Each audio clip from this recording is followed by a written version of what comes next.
Hello మన grandma TV స్వాగతం. ఈరోజు చెప్పేది sweet corn, medium size sweet corn తోటి రెసిపీ చేశాండి. అది చాలా టేస్టీగా ఈవినింగ్ ఈ రైనీ సీజన్లో బాగుంటుంది. అప్పుడప్పుడు చేసుకునేది క్రిస్పీగా టేస్టీగా బాగుంటుంది. పిల్లల నుంచి పెద్దల వరకు ఇష్టపడతారు. టీ టైంలో స్నాక్ ఐటమ్ అండి ఇది.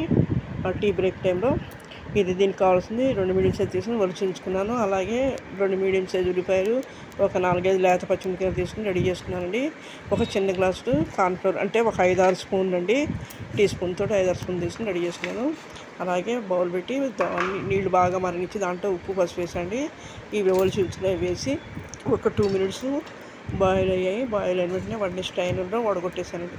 వడగొట్టేసి అవి చల్లార్చుకోవాలి. ఈలోపు మనకి కావాల్సినవి రెడీ చేసుకోండి.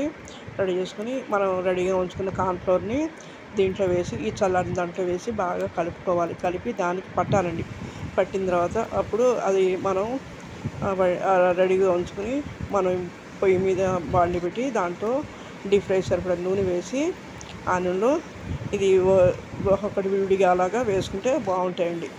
వేసుకుని బాగా వేగనివ్వాలి. వేగిన తర్వాత మళ్ళీ స్ట్రైనర్లోనే వడగొట్టేసి దీన్ని ఒక బౌల్ తీసుకోండి. నూనె కూడా ఎక్కువ పట్టదు. బాగా స్ట్రైన్లో వడగొడతాం కాబట్టి నూనె కూడా ఎక్కువ పట్టదు. జాగ్రత్తగా తీసుకోవాలి. ఒక్కోసారి చిట్పట్లాడతాయి. మీకు అలా ఉంటే కనుక ముందు వేసి వేగేప్పుడు ఒకసారి ఆ స్ట్రైన్ బోర్ నుంచి ఉంచేటప్పుడు పైకి చెట్లు అది చిన్నపిల్లల వాళ్ళు కొంచెం జాగ్రత్తగా చూసి జాగ్రత్తగా చేసుకోండి. ఇది చిన్నపిల్లల నుంచి పెద్దవాళ్ళకి చాలా ఇష్టమైంది. ఈవినింగ్ స్నాక్స్కి అప్పటికప్పుడు అయిపోయి బయట కొన్ని వాటి కంటే కూడా ఇది మన ఇంట్లో చేసి చాలా సూపర్గా ఉంటాయండి. ఇలా రెడీ చేసిన తర్వాత మనం రెడీగా ఉంచిన ఉల్లిపాయ ముక్కలు, పచ్చిమిరకాయలు, కొత్తిమీర, కరివేపాకు కూడా వేసాను. అదే నూనెలో కొద్దిగా 10 జీడిపప్పు కూడా వేయించే పిల్లల కోసమని, లేదని వేసిన నూనె వేసుకోవచ్చు. వేసుకుని ఇప్పుడు మనం ఈ రెడీగా ఉంచుకున్న దాంట్లోనే ఇవన్నీ కలిపేసుకోవాలి. అలాగే అర స్పూన్ చొప్పున గరం మసాలా, చాట్ మసాలా, జీరా, ధనియా పౌడర్ కూడా వేసాను. అంటే వీటికి క్వాంటిటీ సరిపోయింది. ఈ మీడియం సైజు కాబట్టి కొద్దిగా పెద్ద అవుతే కొద్దిగా వేసుకోండి, లేదంటే సరిపోతుంది.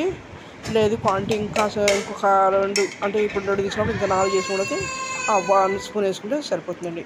ఇలా అన్నీ వేసుకుని దానికి కొద్దిగా ఆల్రెడీ వేసాం కాబట్టి కొద్దిగా లైట్గా ఉప్పు వేసుకుని కారం కూడా సరిపడా కారం వేసుకుని మొత్తం అడికిపై కలుపుకొని రెడీ చేసుకోండి. రెడీ చేసుకుని నేను ఒక చిన్న సైజు నిమ్మకాయ తీసుకున్నానండి. దీనికి ఒక సైజు నిమ్మకాయ సరిపోయింది. కావాలని నిమ్మకాయ పిండుకోవచ్చు, లేదంటే అలాగైనా బాగానే ఉంటుందండి. నేను మా పిల్లలు అడిగారని చెప్పి నిమ్మకాయ పిండి రెడీ చేశాను. ఇది ఫుల్గా చక్కగా 4 సరిపోతుందండి. టేస్ట్ చాలా చాలా బాగుంటుంది. పిల్లల నుంచి పెద్దల వరకు ఇష్టపడతారు.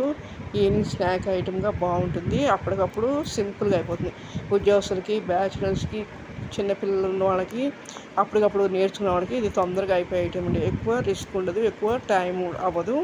ఇది తొందరగా అయిపోతుంది. ఇది ఎలా ఉందో లైక్ చేయండి, షేర్ చేయండి, సబ్స్క్రైబ్ చేయండి. మీరు వీడియో చూసిన తర్వాత సబ్స్క్రైబ్ చేయడం మర్చిపోకండి. దానివల్ల నాకు ఇంకా ఎక్కువ వీడియోలు చేయడానికి, మంచి మంచి వీడియోలు చేయడానికి అవకాశం ఉంది. ఎలా ఉంది కామెంట్ చేయండి. మీరు కూడా ఒకసారి ట్రై చేసి మీ ఫ్రెండ్స్కి అందరికీ షేర్ చేసి సబ్స్క్రైబ్ చేయమని చెప్పండి. వ్యూస్ చూసి ఎలా ఉందో నాకు చెప్తే నేను ఇంకా మంచి వీడియోలు పెట్టడానికి నాకు అవకాశం ఇచ్చిన వాళ్ళు అవుతారు. Okay, thank you.